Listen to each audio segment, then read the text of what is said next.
Dans cette vidéo, je vais vous raconter ma vie brièvement depuis ma naissance jusqu'à aujourd'hui. Ma mère est la fille aînée d'une famille aisée et catholique pratiquante. Elle était très pieuse dans sa jeunesse et je le sais parce que j'ai un jour eu l'occasion de lire son journal intime qui était rempli de prières et surtout de prières de repentance. Et je sais qu'elle a été en relation avec un curé.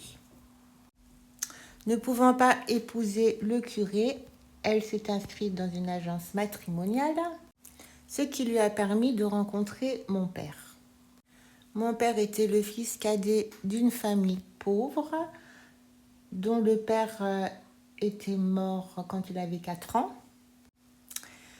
Il a été placé par sa mère chez les jésuites où il a pu faire ses études. Et comme il souhaitait se hisser socialement, ma mère, pour lui, c'était un très bon parti. Donc ils se sont mariés au bout de 3 mois. 1 an après, ma sœur est née. Juste après la naissance de ma sœur, le curé a essayé de reséduire ma mère. Je suis née 11 mois après. Et d'après des confidences que mon père m'a fait bien plus tard, j'ai conclu que j'étais certainement la fille du curé. Ce qui explique bien des choses dans mes relations un peu particulières avec ma mère et mon père. Au début, mon père et ma mère allaient à l'église et on était une petite famille modèle. Mais mon père avait tendance à délaisser ma mère en allant faire des stages militaires pour devenir, je ne sais pas, un haut gradé. Comme il était jeune professeur, il s'était lié d'amitié avec le sous-directeur du collège. Mais cet homme a profité d'un stage militaire de mon père et certainement du sentiment d'abandon de ma mère pour aller la réconforter. À ce moment-là, mon oncle maternel, donc le jeune frère de ma mère, est mort à l'âge de 24 ans.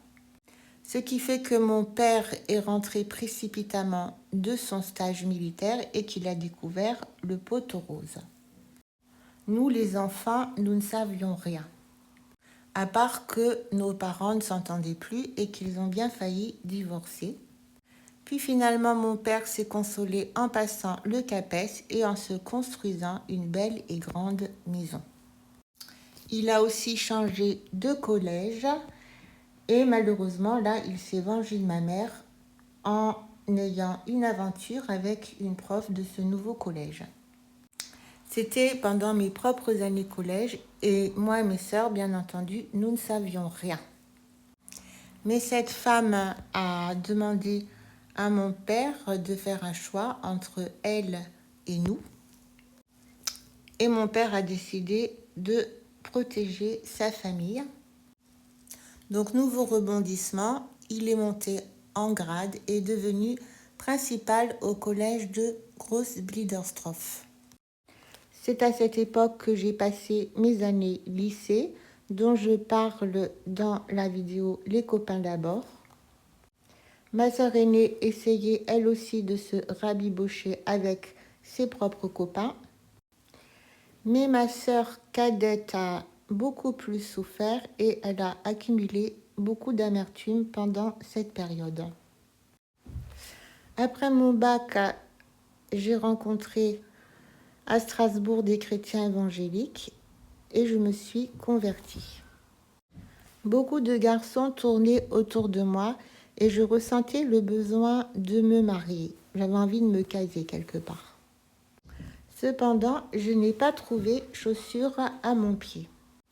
La seule personne qui me plaisait vraiment était le pasteur de l'église de Pentecôte. Et j'ai dit à Dieu, très sérieusement, que je voulais le même. Mais apparemment, il n'existait pas. Du coup, j'ai épousé mon mari et nous avons eu 4 enfants. Ce mari me convenait très bien car il m'a permis d'apprendre toutes les choses que j'avais besoin d'apprendre. Et nos 4 enfants ont été un excellent moyen de reconstruire les relations familiales.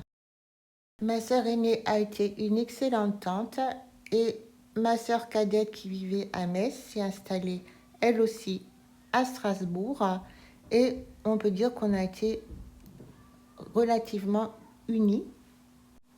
Mes parents, après m'avoir persécutée pendant un petit moment, sont devenus eux aussi de très bons grands-parents. Et cela a duré jusqu'à la mort de mon mari. Après la mort de mon mari, mes sœurs se sont éloignées de moi. Donc ma sœur aînée s'est occupée de sa fille, ma sœur cadette s'est séparée de son mari, s'est installée chez mes parents, où elle aide mon père à s'occuper de ma mère qui est devenue Alzheimer. Et moi, je me suis retrouvée toute seule, sans mari, sans famille.